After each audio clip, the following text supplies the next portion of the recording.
اللهم صل على سيدنا محمد وعلى آله وصحبه ومن تبعهم بإحسان إلى يوم الدين.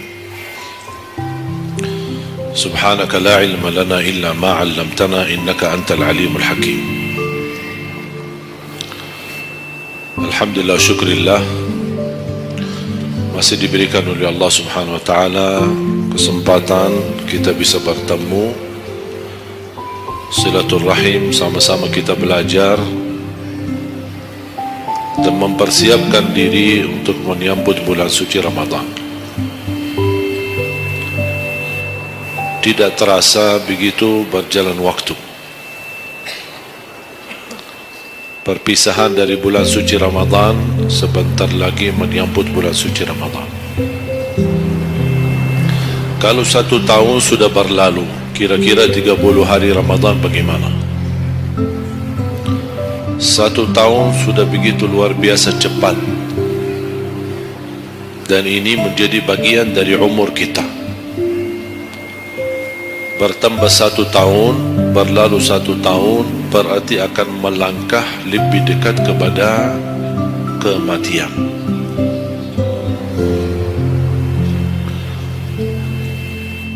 Sebenarnya bukan berapa usia kita, tapi apa isi usia kita.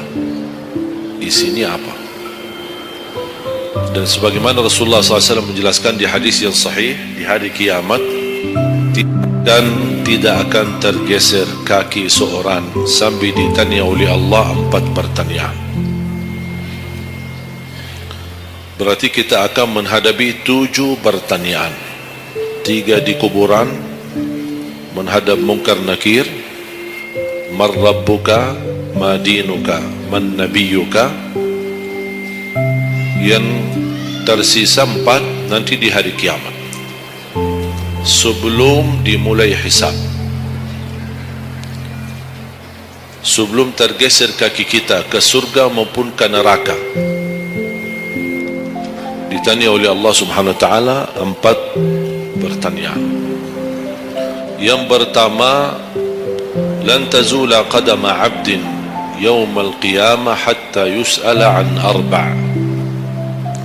Tidak akan tergeser kaki seorang di hari kiamat sampai ditanya oleh Allah SWT 4 pertanyaan. Yang pertama, an umurihi fima afnah.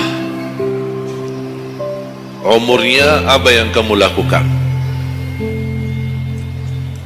Allah tidak akan tanya berapa usiamu, tapi apa yang kamu isi dalam usiamu. 60, 70, 100 tahun, kurang, lebih, Allah tidak pedulikan berapa usia kita. Bahkan banyak para sahabat ketika ditanya usiamu berapa, dia menjawab usia saya 10 tahun. Padahal sudah tua, sudah di atas 50, ada yang di atas 40. Tapi kenapa begitu ditanya soal umurnya dia menjawab 10 tahun? Ternyata mereka menghitungkan usia yang sebenarnya adalah usia yang terisi taat. Masa jahiliyah, sebelum datangnya Islam, mereka menganggap itu semua usianya sia-sia.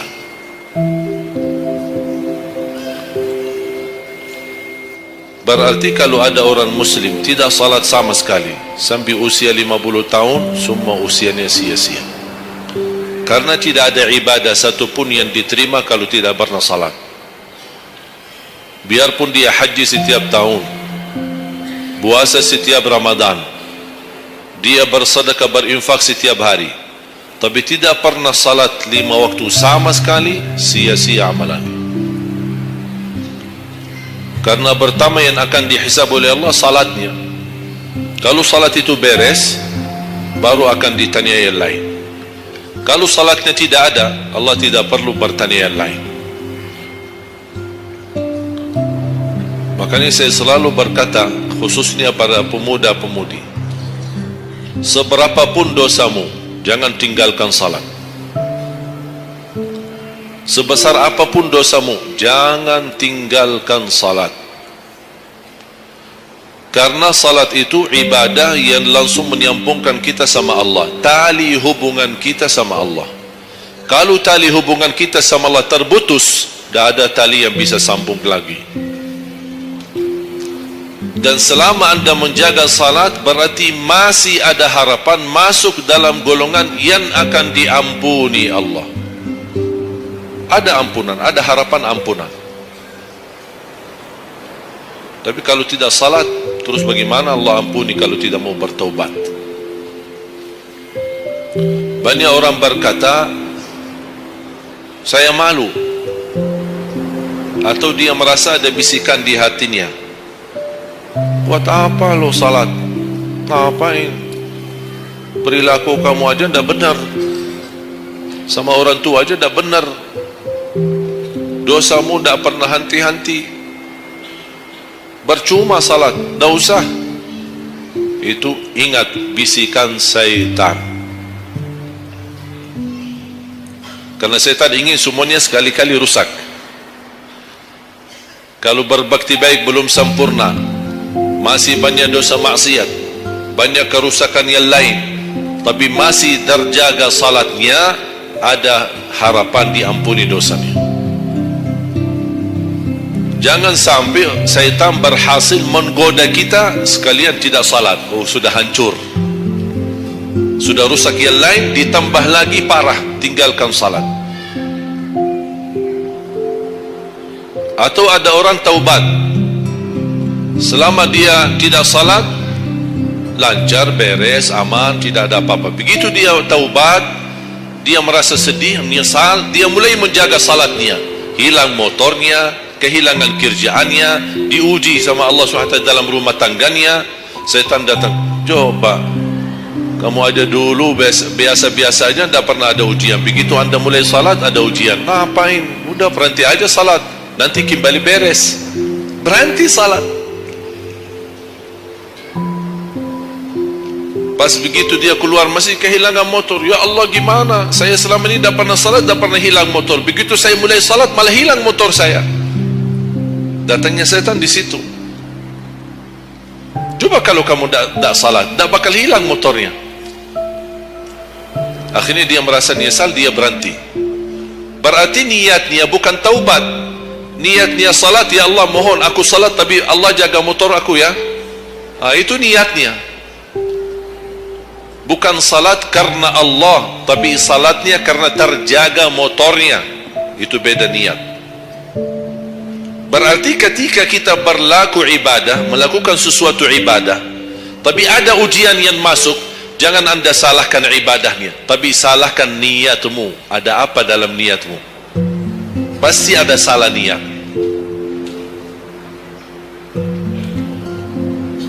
Dan itu inti daripada umur kita. Allah berikan 60 tahun. Kemarin saya hitungkan, kalau standar umur umatku kata Rasulullah kan 60 sampai 70. Itu kira-kira kurang lebih. Ada yang lebih tua, lebih panjang usianya, ada yang lebih muda. Tapi standar kata Rasulullah SAW, a'maru ummati baina 60 wa 70. Standar umur umatku antara 60 sampai 70. Ada yang melebihi dari itu, tapi sedikit sekali dibanding yang lebih muda. Saya kemarin hitungkan 60. Apa yang kita lakukan di dalam usia 60 tahun, dari lahir sampai balik, sampai tahun berapa? 15? Kita sepakat 15 tahun. Berarti sebelum balik belum taklif. Sebelum balik belum taklif. Haji boleh tapi tidak wajib, karena syarat haji harus balik. Syaratnya halus balik, walaupun diperintahkan, dibiasakan untuk melaksanakan salat. Tapi anggaplah bedun taklif, belum ada taklif, belum ada kewajiban, berarti 15 tahun itu sia-sia. Dipotonglah dari 60, berapa sisa? 45. Tidur sehari berapa jam? 8. Boleh kita sepakati angka 8? Ya, kita bicara standar. Katanya menurut kesehatan, tidur yang normal dan pas dan cukup adalah 8 jam. Anggaplah 8 jam tidur. Ada yang tidur 12 jam. Ada yang tidur bangun, salat tidur bangun, salat tidur bangun. Kalau hari libur dia tidur, tak capek tidurnya. Begitu bangun, ya Allah begal badan saya, tidur lagi.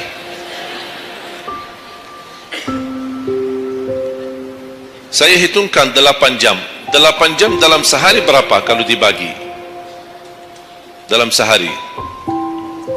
Sehari berapa jam? 24 jam. 8 bagiannya berapa jadinya? Sepertiga. Sepertiga sehari tidur. Sepertiga 60 tahun berapa? 20. 20 tahun ngapain? Tidur. 20 tahun cuman kerjaannya tidur. Mulai dari 8 jam. Coba, memang terlihat angkanya tidak terlalu besar, tapi kalau dihitung dalam usia 60 tahun, 20 tahun tidur. Ditambah 15 belum taklif, jadi 35. Tersisa berapa dari 60? 25. Cari nafkah dan rezeki.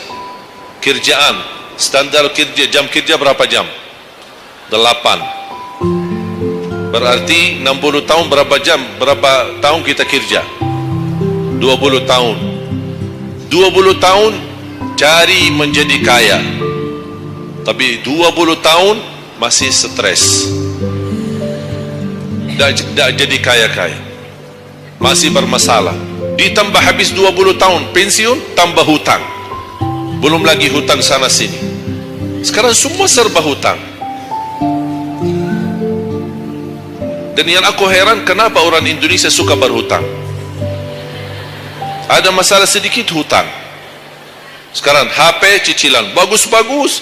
Begitu saya kemarin diajak sama teman foto, saya lihat HP ini, wih, Masya Allah HP yang terbaru ini. Maaf Pak, cicilan. Jadi jangan ditipu, jangan tertipu ketika anda melihat handphone baru sama orang, langsung anda baik sangka barangkali cicilan. Tak ada yang sanggup cash. Cash itu 12 juta sampai ada 15 juta. Bawa mobil yang mewah, cicilan. Begitu pindah rumah, cicilan. Jalan-jalan besok juga nikah, cicilan. Semua serba cicilan.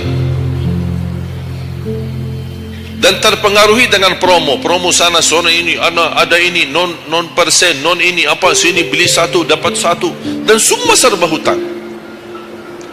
Tanpa kita sadar, tidak sadar, memang mudah kita awal-awalnya berhutang, tapi begitu sudah jatuh tagihannya pusing. Memang hutang ini bikin aku stres. Ada orang minta sama saya amalan. Ada enggak amalannya supaya saya bisa mengatasi masalah hutang ini? Saya bilang mudah amalannya, jangan berhutang lagi. Udah, sudah selesai. Hutang itu di dalam Islam dibolehkan kalau sudah benar-benar keadaannya darurat, sudah tidak ada solusi, tidak ada jalan, tidak ada yang bisa bantu, tidak ada yang bisa menolong, akhirnya terpaksa. Dan hati-hati dari riba. Jangan terpaksa nanti beralasan, ya Allah saya terpaksa menggunakan pinjaman bank tapi riba.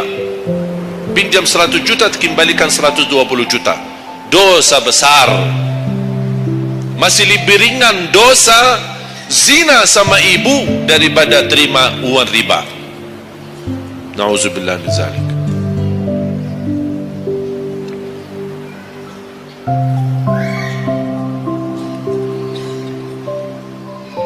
Dua 20 tahun cari kerja.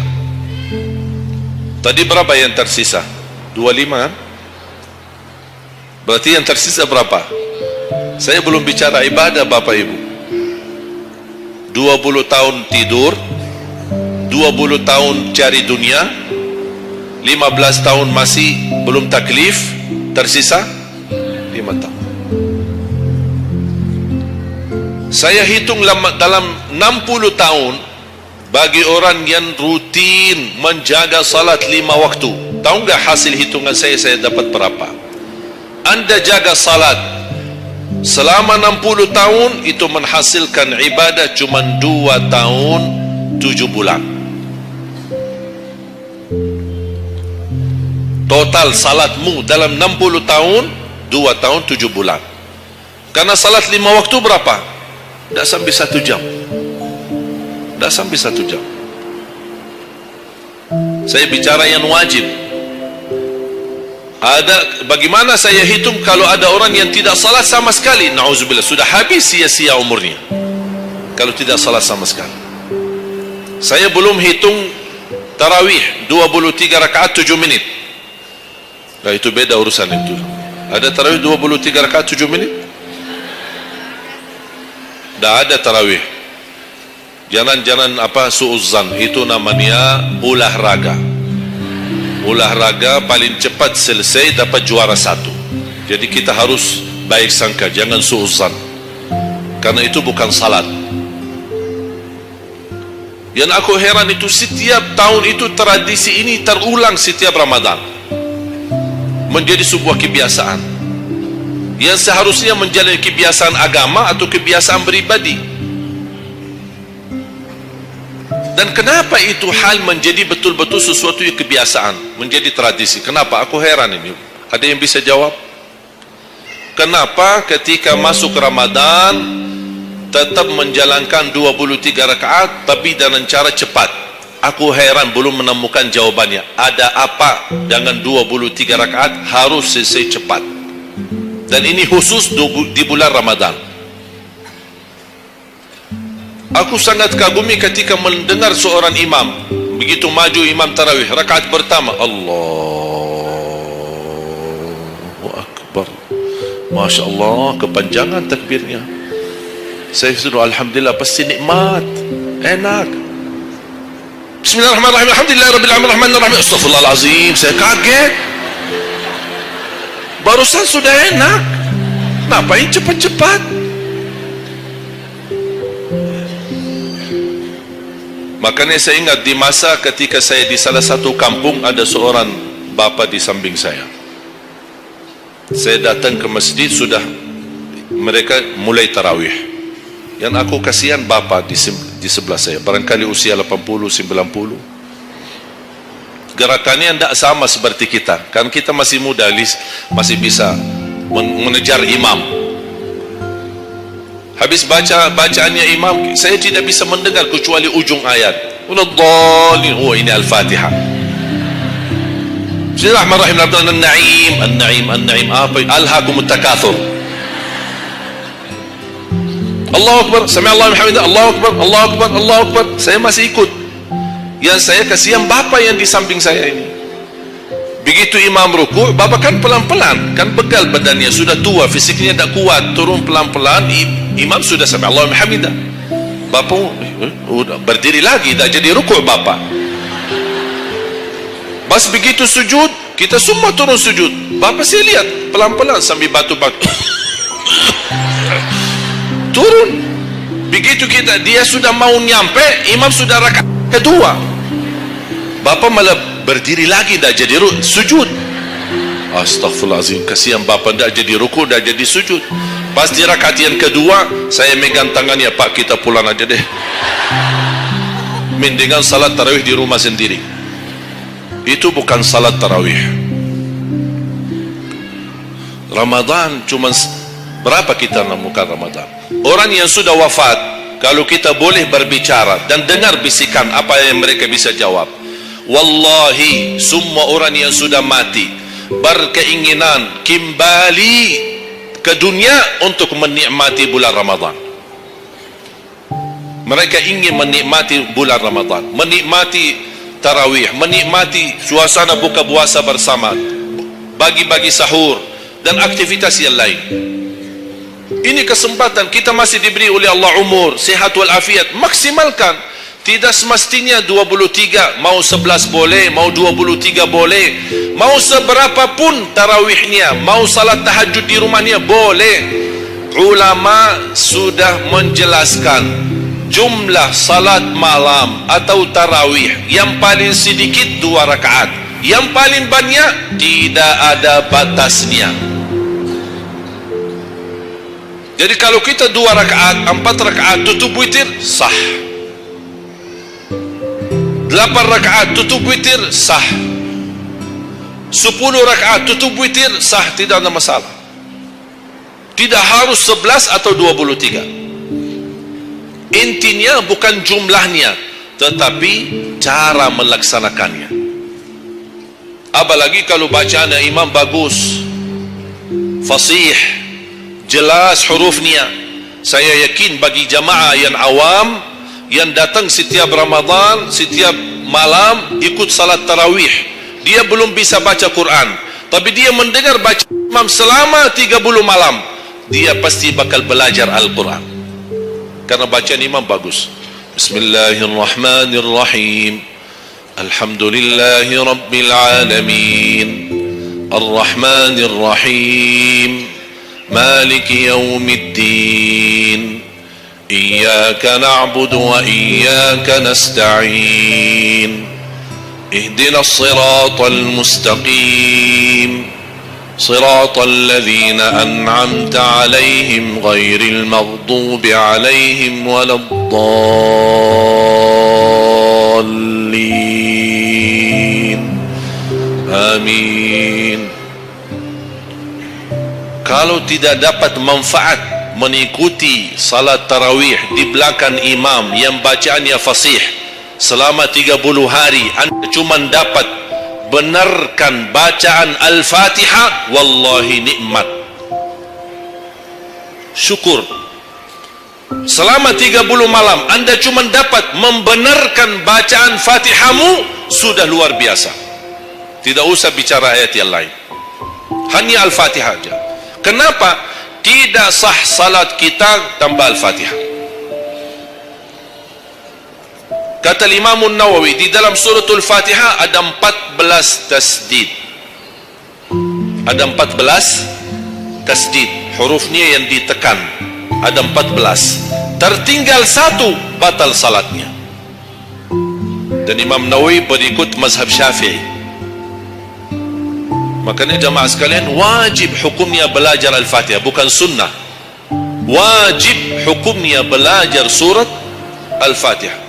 Perbaiki, benarkan bacaanmu, karena tergantung Fatihahnya itu salatnya sah atau tidak, itu tergantung Al-Fatihah. Makanya saya harap mulai dari hari ini anda semua bersungguh-sungguh belajar suratul Fatihah. Jangan anda targetnya mau hafal 30 juz. 30 juz anda hafal tapi tidak benar suratul Fatihah, sia-sia, tidak ada manfaat. Karena anda baca suratul Fatihah, tidak baca ayat yang lain sama sekali, masih tetap sah salatnya. Karena suratul Fatihah tidak bisa diganti. Kalau anda lupa baca selain suratul Fatihah, ada istilah lupa salah satu kewajiban, bisa diganti dengan sujud sahwi. Misal rakaat pertama baca Al-Fatihah, itu rukun. Lanjut dengan baca ayat pendek, anda tidak sadar, habis waladdallin amin, Allahu Akbar, lupa baca ayat, itu diganti dengan sujud sahwi. Itu kalau di salat wajib. Tapi kalau di salat sunnah, tidak ada wajib atau rukun selain suratul Fatihah. Jadi anda kalau salat sunnah cuma suratul Fatihah, kemudian takbir, rakaat yang kedua suratul Fatihah, dan kemudian langsung ruku', sah salatnya, tidak apa-apa. Tidak harus baca surah-surah yang lain. Itu di salat sunnah. Tapi kalau di salat wajib, hukumnya baca Al-Fatihah rukun, hukum baca surah yang lain wajib. Kalau terlupa, diganti dengan sujud sahwi. Sujud sahwi 2 kali sebelum salam. Habis tahiyat, sujud 2 kali, kemudian langsung habis itu salam. Dan habis sujud sahwi tidak bagi tahiyat lagi, sudah cukup tahiyat yang anda baca. Makanya kembali lagi jamaah sekalian, umur bukan berapa usianya, tapi apa isinya. Maka Rasulullah SAW bersabda, ni'mal abdus salih man tala umur wa hasun amalu. Sebaik-baik hamba yang salih, yang panjang usianya, tapi baik amalannya. Baik amalannya. Bulan Syaban ini sekarang tersisa kurang lebih 14 atau 16 hari. Rasulullah SAW punya kebiasaan puasa Syaban full. Sampai kata Siti Aisyah, tidak pernah aku melihat Rasulullah puasa 1 bulan penuh selain bulan Ramadan sebagaimana di bulan Syaban. Penuhnya Rasulullah SAW, bukan nisfu. Setiap datangnya Syaban ditanya nisfunya, mana nisfu Syaban? Nisfu. Full Syaban, puasa aja. Di awal boleh, di tengahan boleh, di akhir boleh. Yang tidak boleh, yang tidak pernah puasa Syaban, pas begitu berakhir mau mendekati Ramadan, seminggu terakhir atau 10 hari terakhir, itu ada sebagian ulama berkata makruh. Kalau sudah 2 hari terakhir bulan Syaban Anda tidak pernah ada puasa sebelumnya, itu dianggap oleh ulama haram. Apalagi kalau sudah jatuhnya di hari keraguan, hari ragu-ragu, kemungkinan ini bisa hari terakhir, kemungkinan bisa masuk Ramadan, isbat Ramadan. Termasuk ibu-ibu dan jamaah sekalian yang masih punya hutang, segera lunasi hutangnya. Jangan begitu sudah mendekat puasa, Anda punya hutang 7 hari, tersisa bulan Ramadan 5 hari. Syekh, apa? Aku punya hutang 7 hari, sedangkan yang tersisa bulan Ramadan itu tinggal 5 hari lagi mau masuk Ramadan. Aduh, 1 tahun tidak pernah tanya. Begitu sudah mepet baru cari jawabannya. Itu karena hukuman nanti. Tetap diganti puasa yang dari tahun yang lalu, tetap bayar hutangnya, dan kena denda setiap hari kena fidyah. Jadi seandainya Anda masih punya hutang dan masuk Ramadan Anda belum lunasi, tetap hutang itu terbawa nanti. Pas habis Ramadan Anda punya kewajiban bayar hutang. Tapi karena Anda tunda, mundurkan sampai masuk Ramadan, Anda punya kena denda. Ditambah lagi, bukan hanya bayar dengan puasa ganti puasa, tapi ada lagi namanya fidyah. 1 hari 1 orang miskin diberikan kecukupan makanan. Makanya kembali lagi, yang punya hutang segera lunasi hutangnya. Masih ada kurang lebih 15 atau 16 hari. Jangan sia-siakan umurmu. Yang kedua, pertanyaan Allah Subhanahu wa taala, wa an syababihi fima ablah. Usia mudahmu, apa yang kamu berjuangkan, apa yang kamu lakukan. Pertanyaan saya kepada jamaah, usia muda apakah bukan usia dari umur? Bukan sesuatu dari umur? Usia muda bukan sebagian dari umur? Dari total umur? Bukan dari total umur. Tapi kenapa Allah bertanya soal umur secara total dan ditanya lagi soal usia mudamu? Kenapa? Padahal kan sudah cukup Allah tanya tentang umurmu, ditanya lagi tentang usia mudamu. Kenapa 2 kali ditanya? Allah tidak mencukupi dengan pertanyaan umur, total umur kita, tapi Allah menambahkan lagi, itu menjadi beban bagi seorang pemuda. Allah bukan akan tanya total usia umurmu, tapi akan Allah tambah lagi pertanyaannya, apa yang kamu lakukan di usia mudamu. Usia muda itu sangat, menurut saya sangat sensitif. Anak muda yang taat, istiqomah di sisi Allah lebih baik daripada yang tua yang taat. Sekali lagi, dan yang tua-tua jangan tersinggung ya. Yang muda yang taat, istiqamah di sisi Allah lebih mulia daripada yang tua yang taat. Sama-sama taat, tapi kenapa yang muda lebih mulia? Karena godaannya lebih besar. Kalau yang tua, apa yang mau digoda? Habis sudah. Tak ada fisik, tak ada tenaga, tak ada apa. Kalau yang muda banyak godaannya, pandangan matanya, telinganya, hawa nafsunya, sahwatnya, fitnah sana sini. Mudah digoda, anak muda. Makanya Allah berikan kemuliaan. Bahkan salah satu hadis yang sahih, Di hari kiamat semua di bawah matahari, cuma 7 golongan yang di bawah naungan Allah.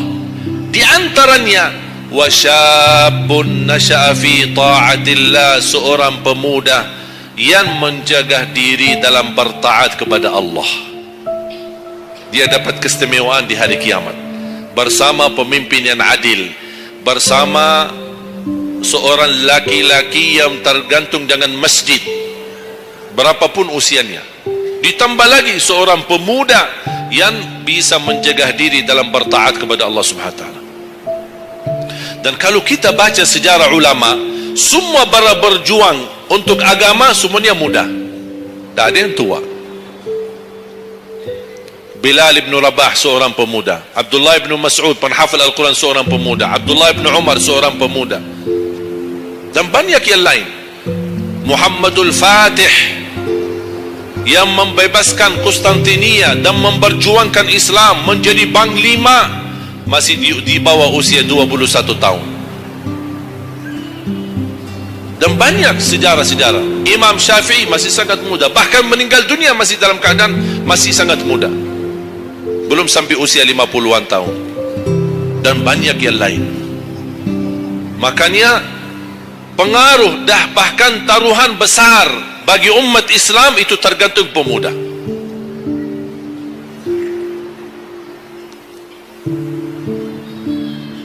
Kalau pemuda yang suka memakmurkan masjid, mencintai Al-Quran, dan dia bisa menjaga diri, dan dia bisa berbakti baik sama orang tuanya, dan selalu menjadikan target utama ridha Allah, wallahi Indonesia makmur. Kalau pemudanya jauh dari masjid, sibuk hanya bacaran, dan dia meninggalkan salatnya, jauh dari hal-hal yang baik, justru dia jatuh dalam narkoba dan berkali macam-macam dosa dan maksiat, hancurlah negeri Indonesia. Indonesia tergantung pemuda. Maaf, bukan tergantung para tua, tergantung pemuda.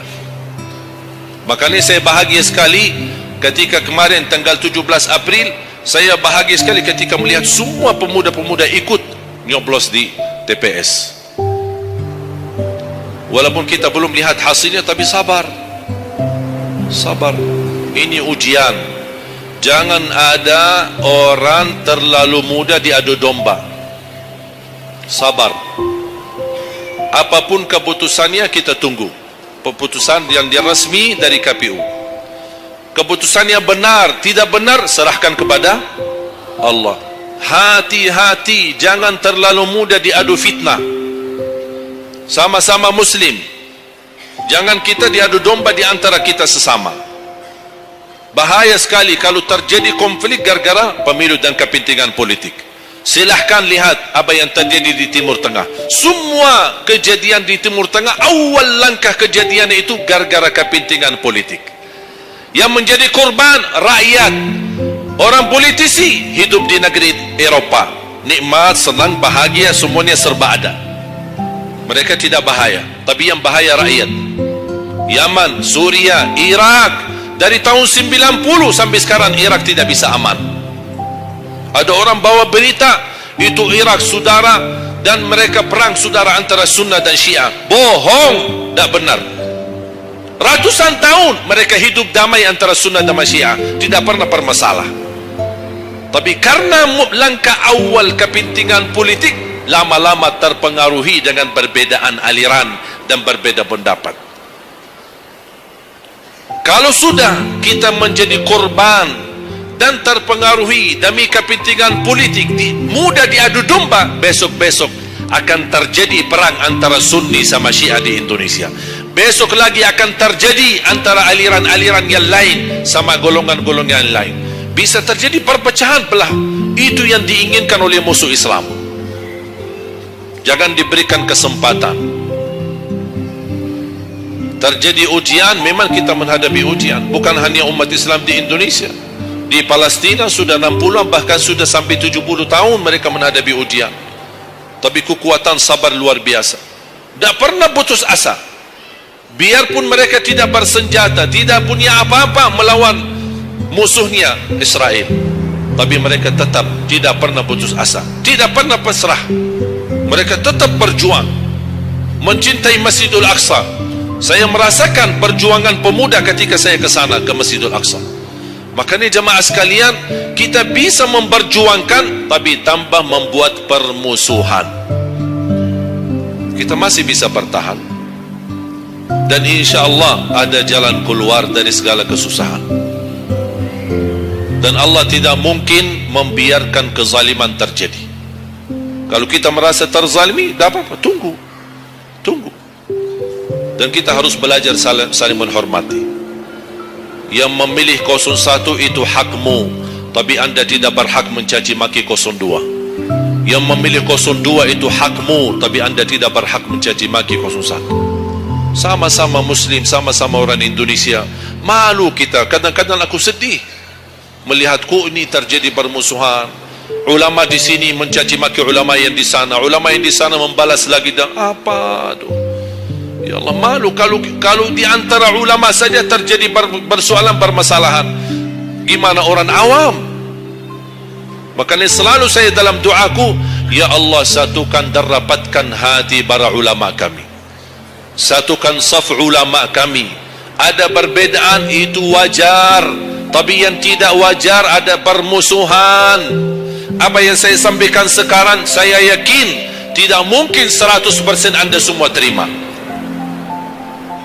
Ya harus belajar. Tidak boleh saya maksa anda semua ikut pendapatku.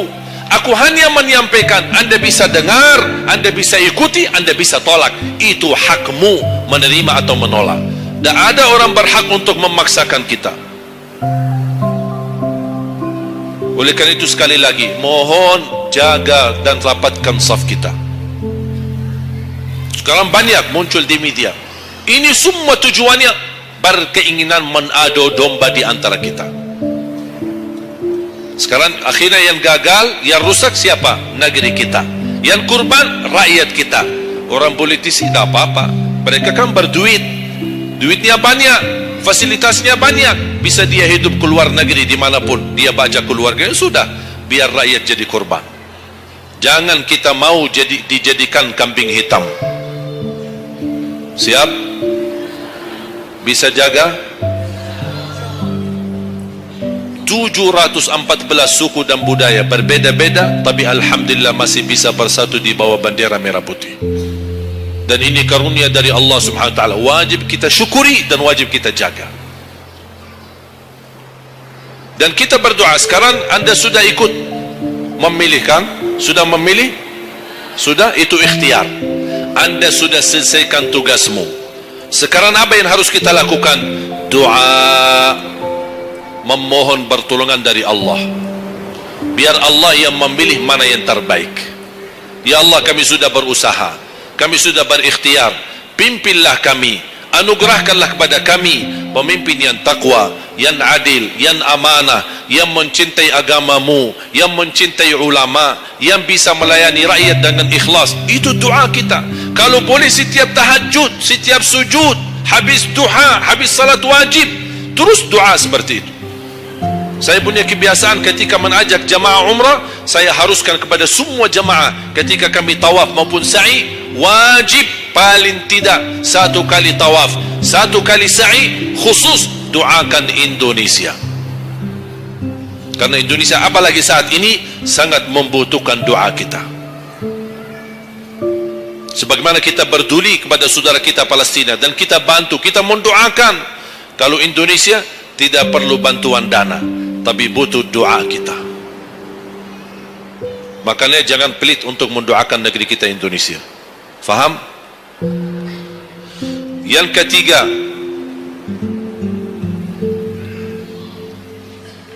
wa an ilmihi wa an malihi min aina iktasabah wa fima anfaqah. Pertanyaan yang ketiga yang akan ditanyakan oleh Allah, hartamu dari mana dan ke mana. Woi, bahaya ini. Kadang-kadang ada orang sumber dananya halal, tapi pengeluarannya bebas, semuanya boleh. Itu bertanggung jawabannya. akan ditanya oleh Allah, dari mana dan ke mana. Allah sudah kasih kan, itu dari mana datang? Anda harus memberi jawaban yang benar. Dan ke mana Anda infakkan? Dan ingat, halaluha hisab wa haramuha azab. Harta yang halal bakal dihisab. Sekarang banyak orang salah faham. Orang fikir kalau ada harta yang haram akan dihisab oleh Allah. Tidak. Yang dihisab bukan yang haram, tapi yang halal. Dari mana dan ke mana. Terus yang haram gimana? Ngapain? Diazab. Anda sudah tahu itu haram, tapi Anda lakukan, Allah tidak perlu tanya lagi kenapa Anda lakukan. Allah pergi langsung diazab. Na'udzubillah min zalik. Hati-hati. Oleh karena itu bahagia kata Rasulullah SAW, seorang yang mulia, yang Allah berikan kekayaan, diberikan kemampuan, tapi dia bisa menggunakan dengan sebaik-baiknya. Ni'mal malus salih indal abdis salih. Sebaik-baik harta yang halal di tangan hamba yang salih. Itu termasuk harta yang terbaik. Kenapa yang terbaik di tangan orang yang salih? Karena orang salih tidak mungkin salah guna. Dia sudah jaga sumber, dia juga pengeluarannya jelas. Untuk kebutuhan keluarga, tidak mubazir, tidak berlebih-lebihan. Katanya halal, berarti bebas belanja. Tidak bebas. Islam tidak menanjurkan seperti itu. Anda boleh ambil kebutuhanmu, tapi jangan berlebih-lebihan. Mohon maaf, coba sekarang tanya ibu, tanya diri sendiri masing-masing. Berapa macam baju di lemari kita? Sudah, mohon maaf, tidak usah bahas yang lalu. Terlanjur belanja karena ibu merasa tidak tidak tega, merasa keberatan kalau setiap acara itu aja yang dipakai. Pagi acara, besok siang pulang ganti, malam ada acara lagi ganti lagi. Karena merasa malu. Apalagi kalau ketahuan, bukan yang tadi pagi ini ya. Oh tidak, beda warna. Memang sama model tapi beda warna. Malu karena orang-orang itu, apain kok. Makanya udahlah, terlanjur. Itu memang mohon maaf kebiasaan wanita. Tapi saya usulkan, baju-baju yang sudah lama tidak dipakai, ngapain simpan? Sudah, bebaskan, infakkan, sedekahkan. Saya kemarin bermusyawarah dengan tim-tim yayasan kami untuk membuat satu lembaga khusus yang punya pakaian-pakaian yang sudah lama tidak dipakai. Apapun boleh, alat meja, sofa, apa saja yang di rumah, karpet, yang bukannya sesuatu yang tak pernah dipakai, barang makanan, piring, sendok, apa saja, insyaallah kami bisa ditarik dan dikawal dan dikelola lagi, dikelola ulang, termasuk baju-baju. Kalau ada yang robek, ada yang ini, kita bisa jahit, kita bisa perbaiki dan kita sedekahkan. Bisa di dalam negeri dan bisa di luar negeri. Alhamdulillah program ini berjalan di kota Madinah. Alhamdulillah tidak ada lagi mubazir yang buang baju sia-sia. Semuanya bisa dimanfaatkan. Mudah-mudahan terwujud program ini agar ibu-ibu tidak terbeban. Ada kelebihan mau pindah rumah. Biasanya kalau pindah, apalagi kalau orang kaya, pindah rumah mana barang-barang dibawa lagi? Barang-barang besi yang baru-baru semua. Terus yang tersisa kemana? Dibuang atau tidak tahu kemananya. Udah, kita yang ambil, kita yang kelola. Yang perlu diperbaiki kita perbaiki, dan kita hantarkan kepada warga-warga yang miskin yang mereka tidak punya apa-apa. Setuju? Yang terakhir, yang keempat, wa an ilmihi madza amila bihi. Allah akan tanya terhadap ilmumu, apa yang kamu lakukan. Jadi jemaah sekalian, intinya bukan berapa banyak ilmumu, tapi berapa yang Anda amalkan. Oleh karena itu, jangan terlalu banyak belajar. Belajar dan amalkan. Walaupun Anda belajar cuman sedikit, itu jauh lebih baik daripada Anda banyak belajar tapi tidak sempat mengamalkan. Belajar, amal, belajar, amal. Dan ilmu yang bermanfaat yang diikuti dengan amalun salih.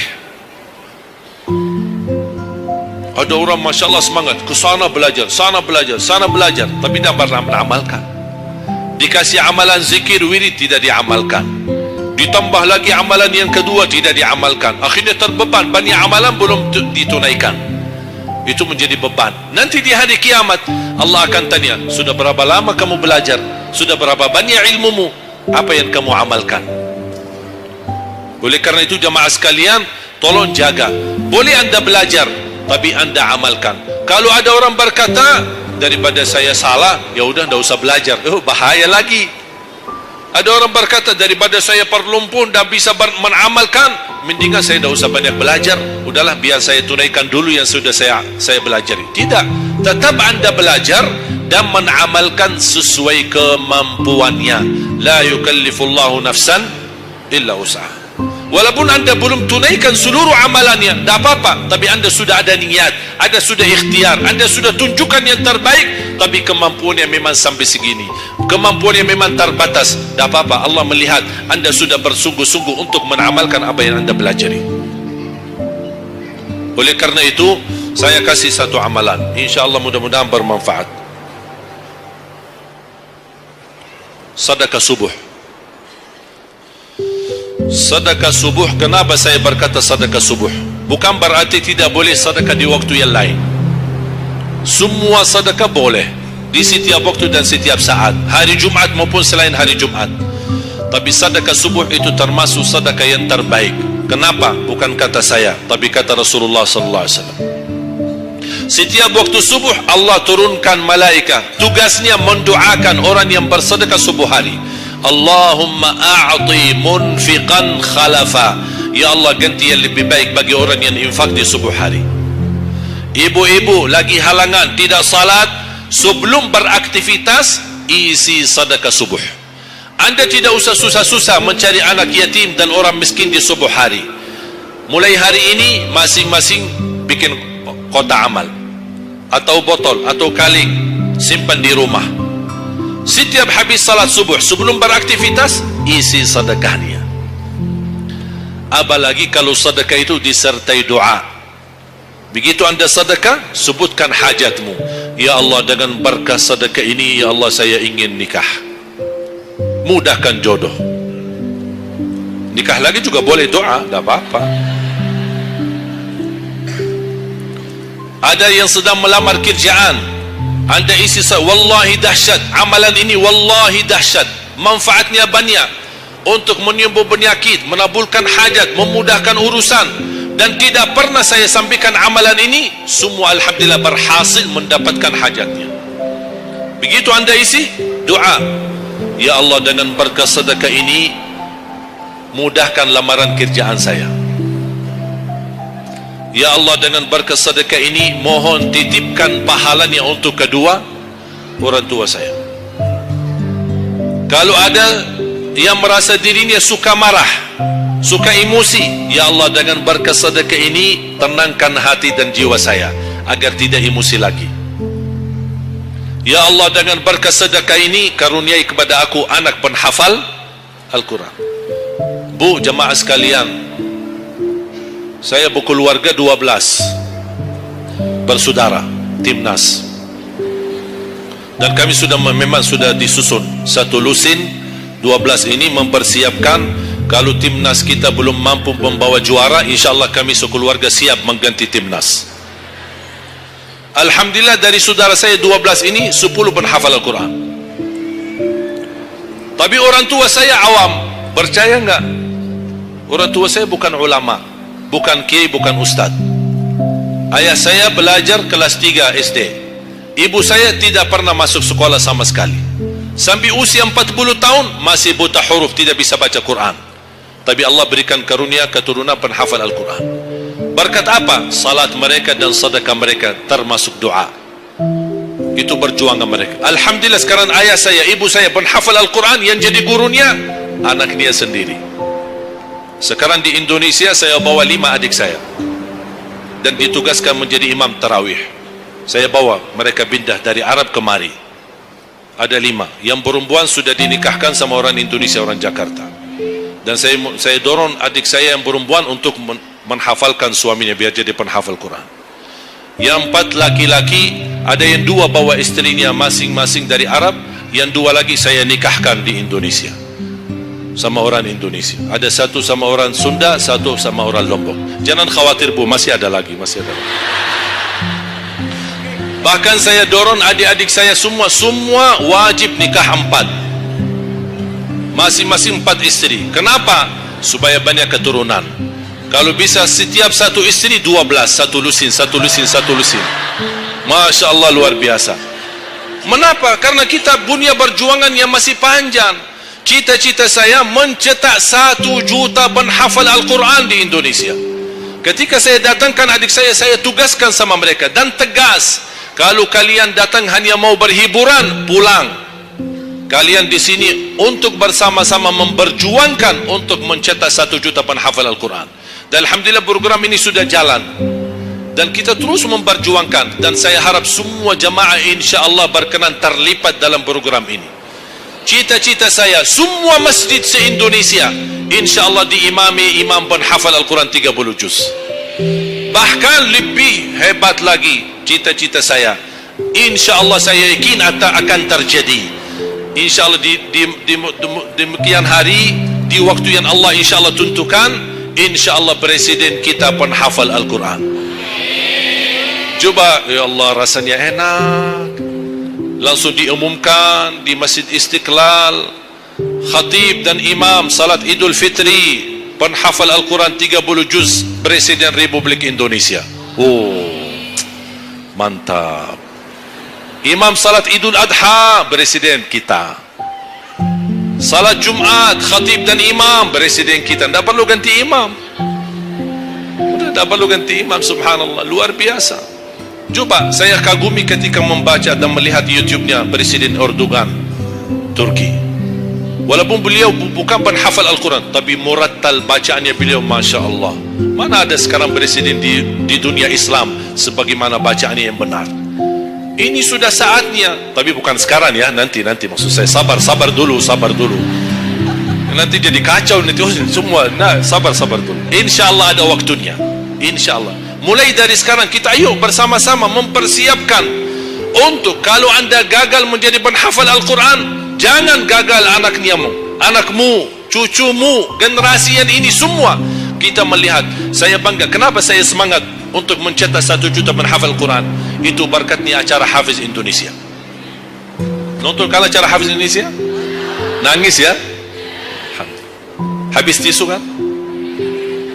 Tahu enggak salah satu karunia Allah untuk Indonesia? Ada teman saya berusaha punya TV di Arab. Beliau ingin membuka dan membuat acara Hafiz Indonesia versi Arab, tapi gagal. Kenapa?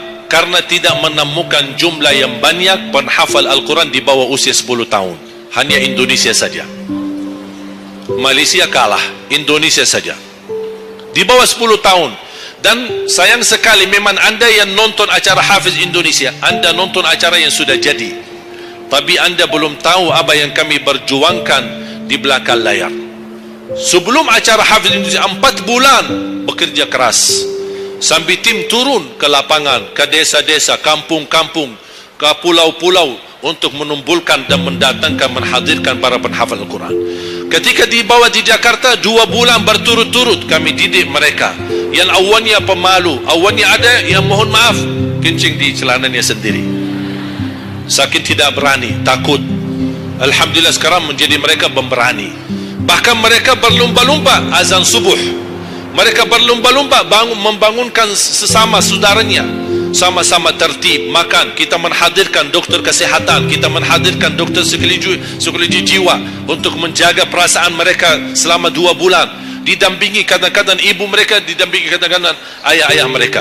Dan semua rata-rata sepakat orang tua mereka tidak pernah kami merasakan bangga memiliki anak sebagaimana kami melihat perjuangannya di Hafiz Indonesia. Dan alhamdulillah begitu selesai acara Hafiz Indonesia, kami tidak tinggalkan mereka. Kami terus kawal, kami terus pimpin. Dan alhamdulillah mereka di kampung masing-masing sudah membangun rumah tahfiz. Ada yang membangun pesantren untuk mencetak dan melahirkan jumlah yang banyak penghafal Al-Quran. Dan ini perjuangan luar biasa, tidak mudah. Berapa biaya yang dikeluarkan, dan mohon maaf belum ada sponsor yang bisa mensponsori kita dan membayar full untuk kita. Kita terus bekerja keras, dan alhamdulillah masih Allah hantarkan kepada kita orang yang dermawan, orang yang baik, yang berduli dengan dan mencintai Al-Quran. Allah anugerahkan. Wallahi menurut saya, saat ini, zaman ini, sedekah yang terbaik dan yang termulia, semua apapun yang terkait dengan Al-Quran, itulah yang termulia. Makanya boleh anda ketika anda bersedekah, jangan lupa disertai doa. Di antaranya, anugerahkan ya Allah Indonesia menjadi negara Al-Quran. Tapi tolong fokus. Kalau anda isi sedekahnya, tolong disesuaikan. Jangan isi sedekahnya koin, teng, tapi doanya sampai terbit matahari. Dah ada malunya. Kata Allah, koin-koin aja sedekahnya, doanya dah habis-habis. Hajatnya panjang, lebar. Malu kita. Bukan Allah tidak bisa, Allah maha bisa menabulkan hajat, tapi kita malu sama Allah. Kok cuma bikin teng, ya Allah, ya Allah, ya Allah, panjang. Fokus. Kalau usulan saya, satu sedekah, satu hajat. Satu sedekah, satu hajat. Dan insyaAllah akan anda melihat manfaatnya. Mudah-mudahan semua yang hadir, insyaAllah menjadi keluarga besar 1 juta penghafal Al-Quran. 1 juta mencetak penghafal Al-Quran, 1 juta keluarga Al-Quran yang insyaAllah akan membangun generasi baru yang membawa Indonesia menjadi baldatun tayyibatun wa rabbun ghafur, dan di masa yang akan datang insyaAllah Indonesia menjadi lebih baik. Amin ya rabbal alamin. Barakallahu fikum. Terima kasih, semoga bermanfaat. Kurang lebihnya mohon maaf. Mungkin ada panitia ingin menyampaikan selanjutnya. Wallahu a'lam. Subhanakallahumma bihamdik, asyhadu an la ilaha illa anta, astaghfiruka wa atubu ilaik. Wassalamu alaikum warahmatullahi wabarakatuh.